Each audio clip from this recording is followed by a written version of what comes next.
Hi everyone, I'm Michelle Santana, and I am going to be reading from this book, Chapter 2, tonight. I read Chapter 1 last night, and this is by Neville Goddard, and I am so glad I got this book and was able to read it, and it's so amazing, and that's why I'm wanting to share it with y'all. I have been saved the as the Christian religion says, about how you're to be saved. I did that in 1986, and it's been a long, long time coming to be able to finally to be able to heal from the trauma I experienced as a child, which led into not so good things as an adult also. And I'm just, this weekend is special to me, and I've been wanting to read this book for a while, but just waiting on the time that would be good to do it. And this weekend is definitely the time to do it, because when I was saved and asked Christ into my heart on my birthday, my 23rd birthday, and my son and my husband, we went to church. My son was a year and a half years old, and we went to church for the first time together on Easter Sunday on my birthday. So I gave my life to Christ. I invited Christ into my heart. It was amazing. I could feel it. I could feel that release and that awesomeness when I invited Christ into my heart. But then it was gone.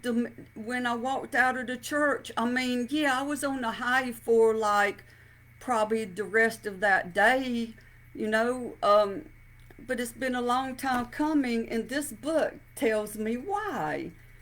And I suffered from child onset of PTSD, and I was not diagnosed at the time, but now I know because of being diagnosed. I had childhood onset of PTSD plus postpartum depression, and it was not pretty at all. It was horrible. So yeah, I checked myself into a rehab hospital when my son was 1 years old, and I didn't really have a drug addiction. Yes, I did drugs, but I didn't have that addiction to where I craved it and all. But anyway, um, I told the psychiatrist and the social workers the things I knew that had happened in my life, and that was my mom being a drug addict, me doing a lot of drugs as a teenager, and being very promiscuous, and also gang raped. I had to think about that for a minute. I know there was something very important, and yes, that's important because um, I can laugh about it now because of how much I've healed from it. But that psychiatrist told me that your husband would probably leave you if he knew all of these things. And so that did not help at all. My son was 1 years old then, and so for the next 6 months, I left my husband and my baby boy, because, and I didn't know that until I just wrote and finished my novel, Reappearing Before Her Eyes, the Isabella LeBlanc story, and it's based on true events of my life.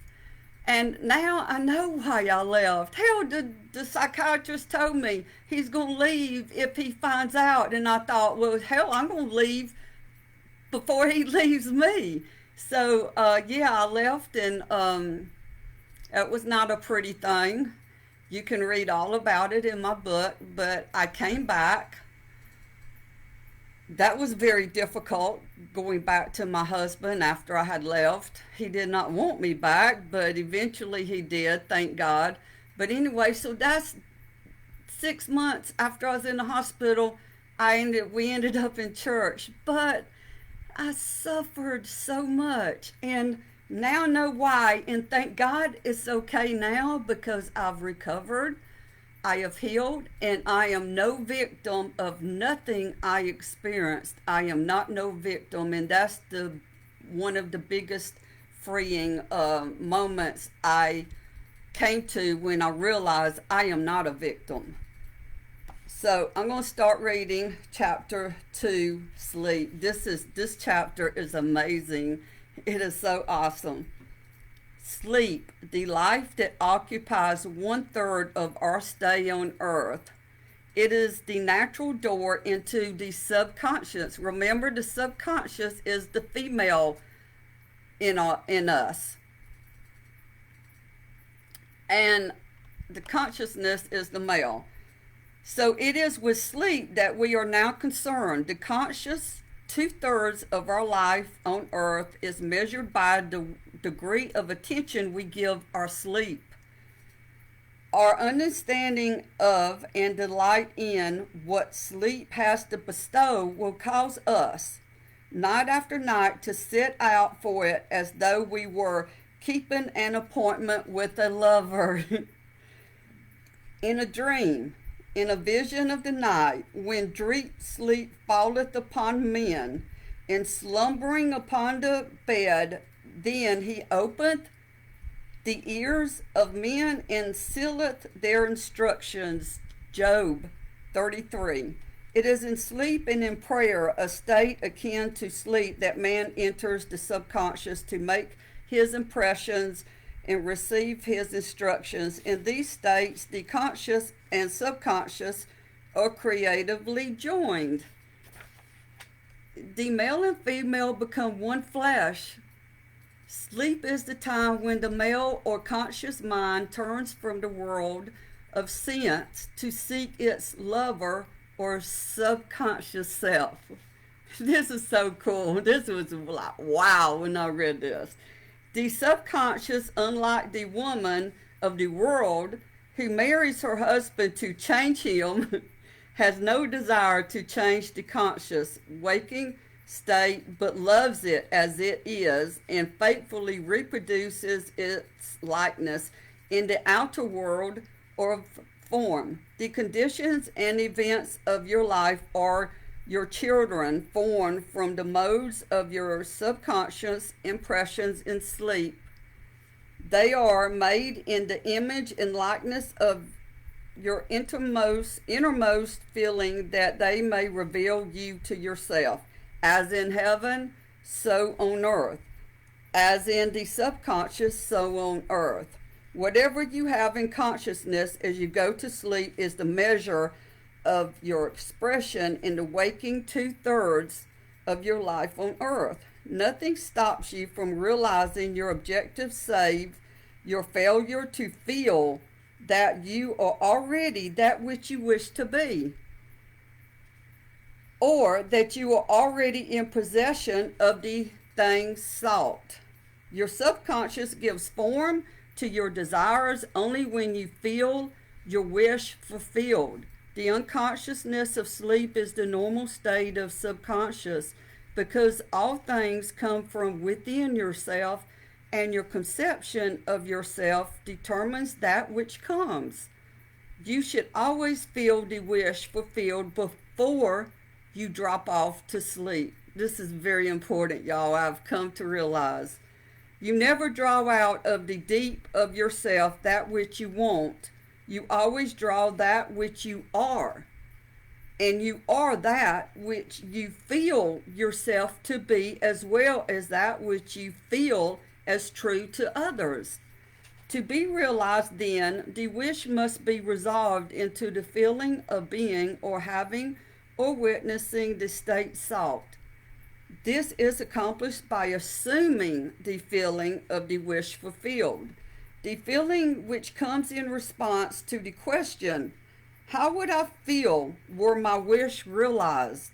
is the feeling which should be monopolized and immobilize your attention as you relax into sleep.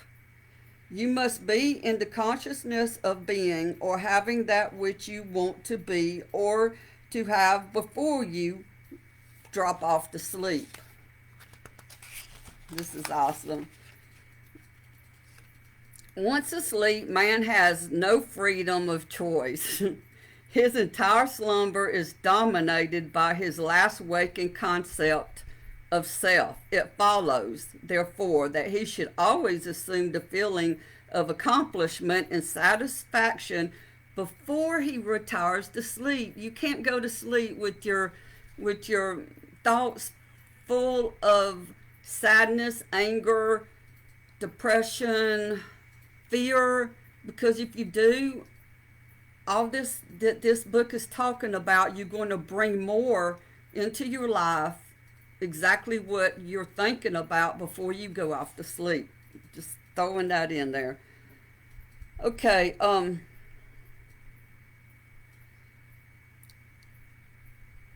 come before me with singing and thanksgiving. Enter into his gates with the thanksgiving and into his courts with praise. Your mood prior to sleep defines your state of consciousness as you enter the presence of your, I guess I just read that. I'm sorry. If, as you prepare for sleep, you assume and maintain the consciousness of success by feeling, I am successful. You must be successful. Lie flat on your back with your head on a level with your body. Feel as you would were you in possession of your wish, and quietly relax into unconsciousness. So you imagine what desire you wish. You imagine it as if you are living that out in a sort of like in a play. He that keepeth Israel shall neither slumber nor sleep. Nevertheless, he giveth his beloved sleep. The subconscious never sleeps. Sleep is the door through which the conscious waking mind passes to be creatively joined to the subconscious. Sleep conceals the creative act while the objective world reveals it. In sleep, man impresses the subconscious with his conception of himself. What more beautiful description of this romance of the conscious and the subconscious is there than that told in the Song of Solomon? By night on my bed I sought him whom my soul loveth. I found him whom my soul loveth. I held him, and I will not let him go until I had brought him into my mother's house, and into the chamber of her that conceived me. Preparing to sleep, you feel yourself into the state of the answered wish and then relax into unconsciousness.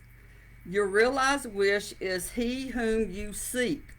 By night on your bed, you seek the feeling of the wish fulfilled that you may take it with you into the chamber of her that conceived you, into sleep or the subconscious which gave you form, that this wish also may be given expression. This is the way to discover and conduct your wishes into the subconscious. Feel yourself in the state of the realized wish and quietly drop off to sleep. Night after night, you should assume the feeling of being, having, and witness that which you seek to be, possess, and see manifested. Never go to sleep feeling discouraged or dissatisfied. Never sleep in the consciousness of failure. Your subconscious, whose natural state is sleep, sees you as you believe yourself to be.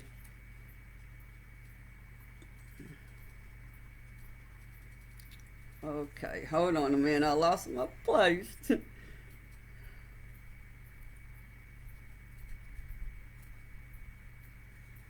And whether it be good, bad, or indifferent, the subconscious will faithfully embody your belief. As you feel, so do you impress her, and she, the perfect lover, gives form to these impressions and outpictures them as the children of her beloved. She's going to give you exactly what you were feeling when you dropped off into sleep, because that's how much of a lover she is. She gives you exactly what you're wishing for.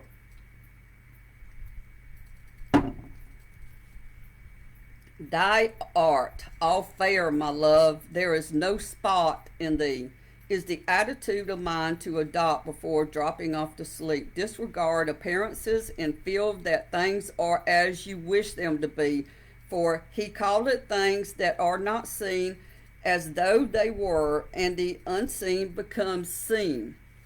To assume the feeling of satisfaction is to call conditions into being which will mirror satisfaction. Signs follow, they do not precede. Proof that you are will follow the consciousness that you are. It will not precede it. You are an eternal dreamer, dreaming non-eternal dreams. Your dreams take form as you assume the feeling of their reality. Do not limit yourself to the past.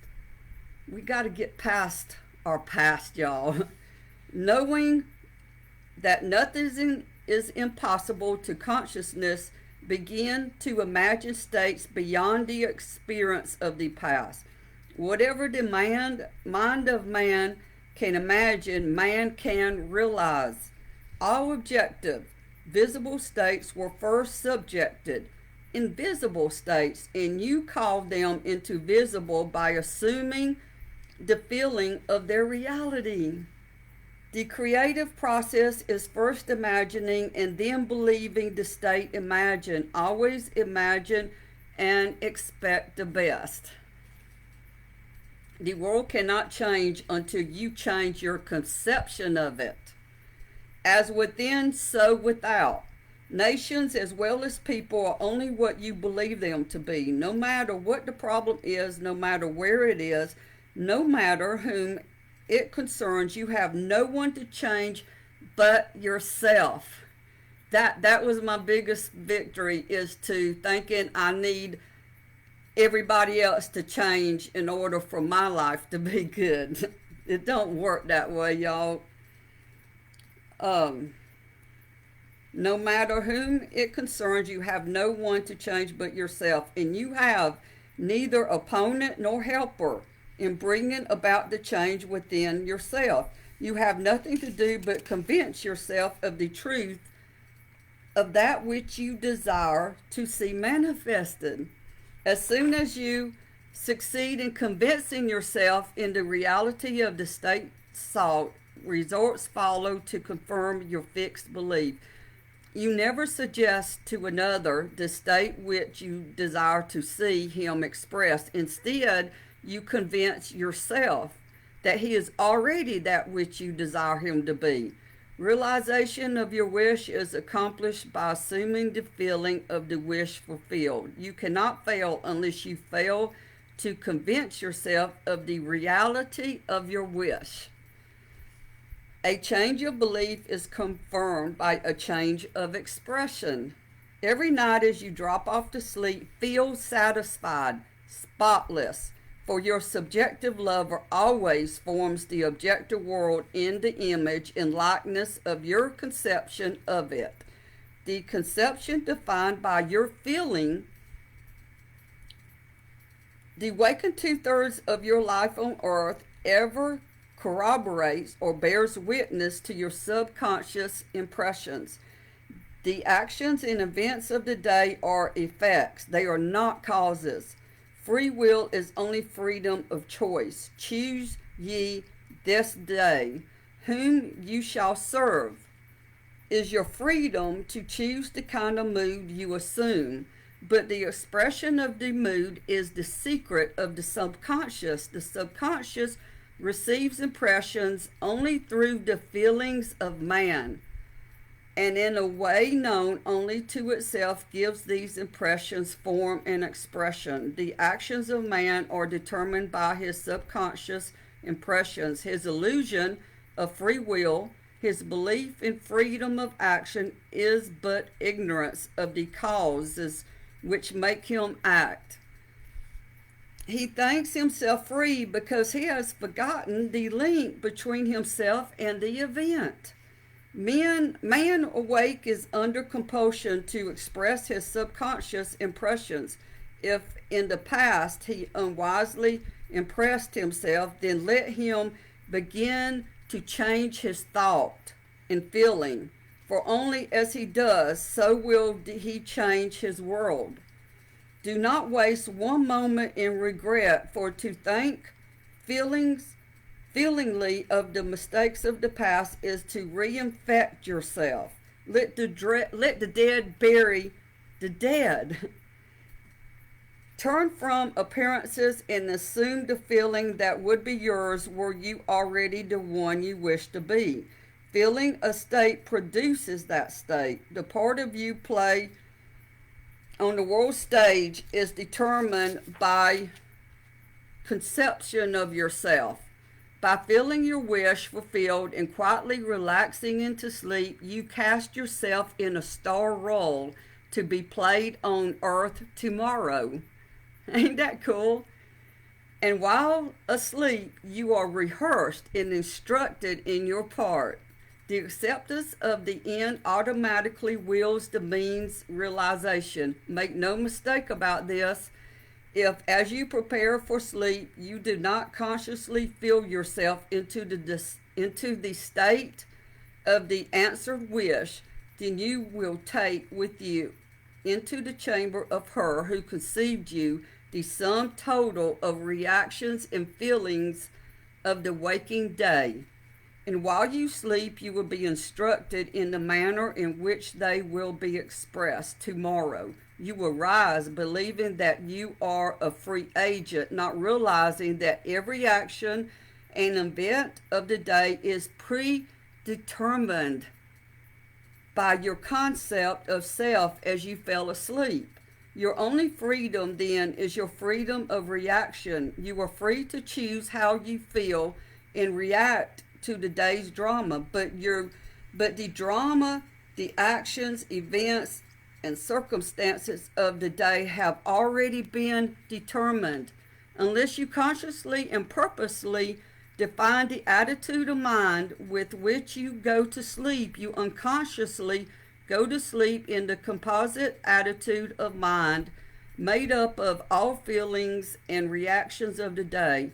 Every reaction makes a subconscious impression, and unless counteracted by an opposite and more dominant feeling, is the cause of future action. Ideas enveloped in feeling are creative actions. Use your divine right wisely. Through your ability to think and feel, you have dominion over all creation. While you are awake, you are a gardener, selecting seed for your garden. Except a corn of wheat fall into the ground and die, it abideth alone. But if it die, it bringeth forth more fruit. Your conception of yourself as you fall asleep is the seed you drop into the ground of the subconscious. Dropping off to sleep, feeling satisfied and happy compels conditions and events to appear in your world which confirm these attitudes of mind. Sleep is the door into heaven. What you take in as a feeling, you bring out as a condition, action, or object in space. So sleep in the feeling of the wish fulfilled, as in consciousness, so on earth. That's chapter 2 on sleep. And the first 5 years of my recovery of the PTSD and all the effects that produces, the first 5 years I was not consistent in meditating. Meditating is how we connect ourselves to God who is in us. When I accepted Christ into my heart in that church in 1986, It wasn't that Jesus came into me because I asked or accepted him. The Christ spark is in all of us. The moment you are birthed into this world, that Christ spark is in us. And when I asked Jesus into my heart, I awakened to what I already had inside of me. And that is the cool thing I am learning about spirituality, because when you look at the Bible and everything God is, and Jesus, he sent down here to us to show us the way. Jesus came here to teach us the way and how we should live our life. Yes, he was crucified, but it isn't the crucifixion that saves us. It is what Jesus teaches us that saves us. Only when we are able to clear our thoughts through meditations where we connect to God. And so the last 5 years, and especially the last 2 years, I meditate the minute I wake up. The only thing I do from the time I wake up and I meditate is to go use the restroom, and then I go into a meditation. I connect myself with God, and I put my thoughts in the right process for the rest of the day. If I didn't, then my thoughts would automatically go to things that are depressing, sad, or what events that are happening in my life. So sometimes I even meditate during the day, and then especially I meditate every night before I go to sleep. And now, since reading this book, I understand why we need to put the phone down at least 30 minutes before we go to sleep. We don't need whatever we see online or whatever we're listening to. We don't need that going through our thought process. We need to be thinking about the wishes we desire and acting as if you already have it in your possession, and that is the key. So yes, going into meditations that gives us the freedom to connect to God inside of me. I hope this helped everybody, because it sure has helped me. And it's a process. This doesn't happen overnight. But if you work at this consistently, it will come, just like my freedom has come to me. And I am living such an amazing life now. And it's an amazing feeling. Thank you. And I will read chapters 3 and 4 tomorrow, which is on prayer and spirit. Bye for now.